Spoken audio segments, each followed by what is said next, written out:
بسم اللہ الرحمن الرحیم۔ السلام علیکم ورحمۃ اللہ وبرکاتہ۔ دو نوجوان حضرت عمر رضی اللہ تعالیٰ عنہ کی محفل میں داخل ہوتے ہی محفل میں بیٹھے ہوئے ایک شخص کے سامنے جا کر کھڑے ہو جاتے ہیں اور اس کی طرف انگلی کر کے کہتے ہیں، یا امیر المومنین۔ یہ ہے وہ شخص۔ حضرت عمر رضی اللہ تعالیٰ عنہ ان سے پوچھتے ہیں کہ کیا کیا ہے اس شخص نے؟ یا امیر المومنین، اس نے ہمارے باپ کو قتل کیا ہے۔ حضرت عمر رضی اللہ تعالیٰ عنہ پوچھتے ہیں، کیا کہہ رہے ہو؟ اس نے تمہارے باپ کو قتل کیا ہے؟ حضرت عمر رضی اللہ تعالیٰ عنہ اس شخص سے مخاطب ہو کر پوچھتے ہیں، کیا تو نے ان کے باپ کو قتل کیا ہے؟ وہ شخص کہتا ہے، ہاں امیر المومنین، مجھ سے قتل ہو گیا ہے ان کا باپ۔ حضرت عمر رضی اللہ تعالیٰ عنہ پوچھتے ہیں، کس طرح قتل ہوا ہے؟ وہ شخص کہتا ہے، یا امیر المومنین، ان کا باپ اپنے اونٹ سمیت میرے کھیت میں داخل ہو گیا تھا۔ میں نے منع کیا، باز نہیں آیا تو میں نے ایک پتھر دے مارا جو سیدھا اس کے سر میں لگا اور وہ موقع پر ہی مر گیا۔ حضرت عمر رضی اللہ تعالیٰ عنہ کہتے ہیں، تو قصاص دینا پڑے گا، یعنی خون کا بدلہ خون۔ کوئی قرار نامہ نہیں لکھا گیا اور فیصلہ بھی ایسا اٹل کہ جس پر کسی بحث و مباحثہ کی بھی گنجائش نہیں۔ نہ ہی اس شخص سے اس کے کنبے کے بارے میں کوئی سوال کیا گیا ہے اور نہ ہی یہ پوچھا گیا ہے کہ تعلق کس قدر شریف خاندان سے ہے۔ نہ ہی یہ پوچھنے کی ضرورت محسوس کی گئی ہے کہ تعلق کسی معزز قبیلے سے تو نہیں، معاشرے میں کیا رتبہ یا مقام ہے۔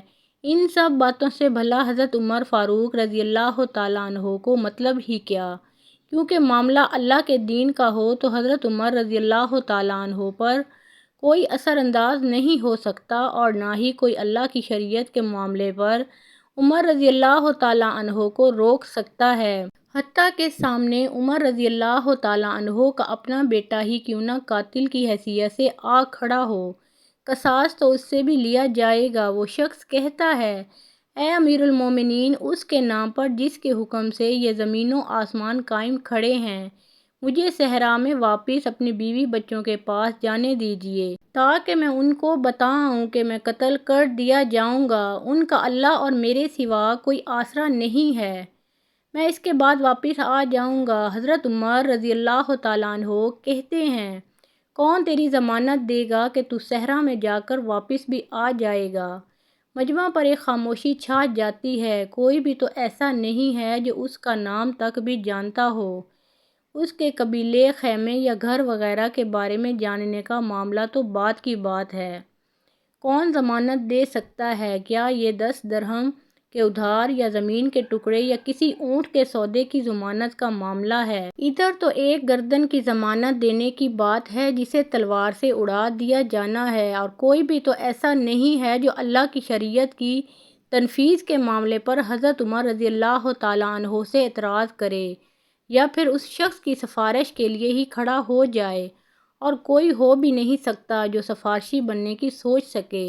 محفل میں موجود صحابہ کرام پر ایک خاموشی سی چھا گئی۔ اس صورتحال سے خود حضرت عمر رضی اللہ تعالیٰ عنہ بھی متاثر ہیں، کیونکہ اس شخص کی حالت نے سب کو ہی حیرت میں ڈال کر رکھ دیا ہے۔ کیا اس شخص کو واقعی قصاص کے طور پر قتل کر دیا جائے اور اس کے بچے بھوکوں مرنے کے لیے چھوڑ دیے جائیں، یا پھر اس کو بغیر ضمانتی کے واپس جانے دیا جائے؟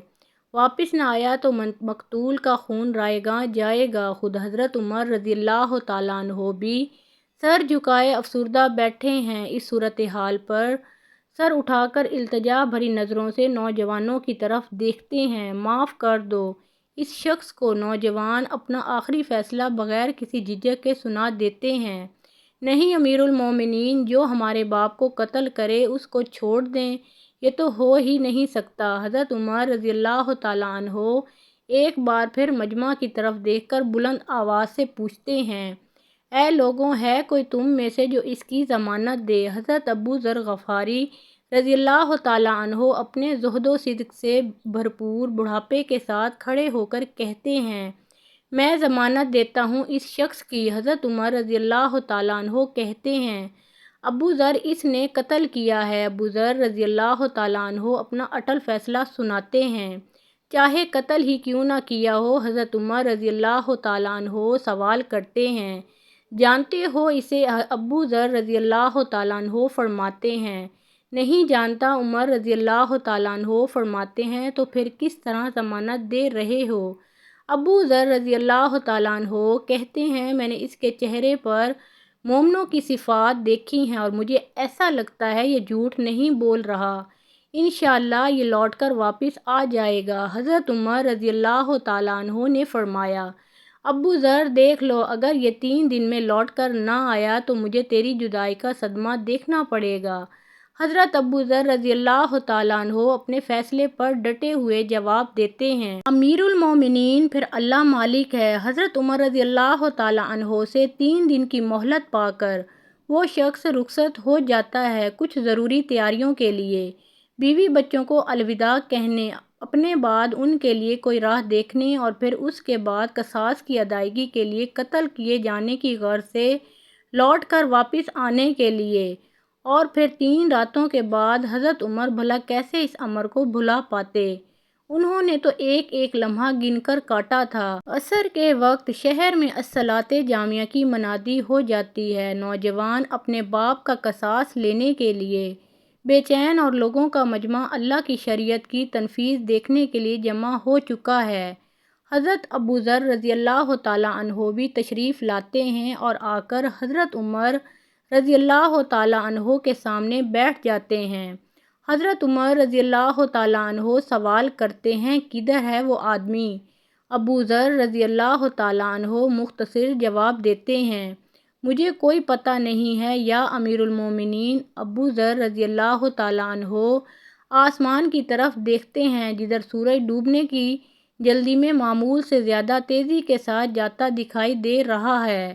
محفل میں ہو کا عالم ہے، اللہ کے سوا کوئی نہیں جانتا کہ آج کیا ہونے جا رہا ہے۔ یہ سچ ہے کہ ابو ذر رضی اللہ تعالیٰ عنہ عمر رضی اللہ تعالیٰ عنہ کے دل میں بستے ہیں۔ حضرت عمر رضی اللہ تعالیٰ عنہ سے ان کے جسم کا ٹکڑا مانگیں تو عمر رضی اللہ تعالیٰ عنہ دیر نہ کریں، کاٹ کر ابو ذر رضی اللہ تعالیٰ عنہ کے حوالے کر دیں۔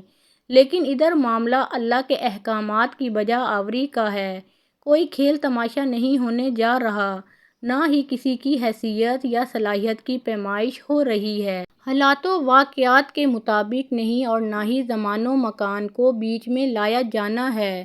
قاتل نہیں آتا تو ضامن کی گردن جاتی نظر آ رہی ہے۔ مغرب سے چند لحظات پہلے وہ شخص آ جاتا ہے، بے ساختہ۔ حضرت عمر رضی اللہ تعالیٰ عنہ کے منہ سے اللہ اکبر کی صدا نکلتی ہے، ساتھ ہی مجمع بھی اللہ اکبر کا ایک بھرپور نعرہ لگاتا ہے۔ حضرت عمر رضی اللہ تعالیٰ عنہ اس شخص سے مخاطب ہو کر کہتے ہیں، اے شخص، اگر تو لوٹ کر نہ بھی آتا تو ہم نے تیرا کیا کر لینا تھا؟ نہ ہی تو کوئی تیرا گھر جانتا تھا اور نہ ہی کوئی تیرا پتہ جانتا تھا۔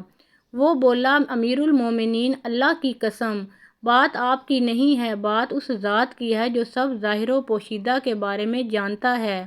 دیکھ لیجئے، میں آ گیا ہوں اپنے بچوں کو پرندوں کے چوزوں کی طرح صحرا میں تنہا چھوڑ کر، جدھر نہ درخت کا سایہ ہے اور نہ ہی پانی کا نام و نشان۔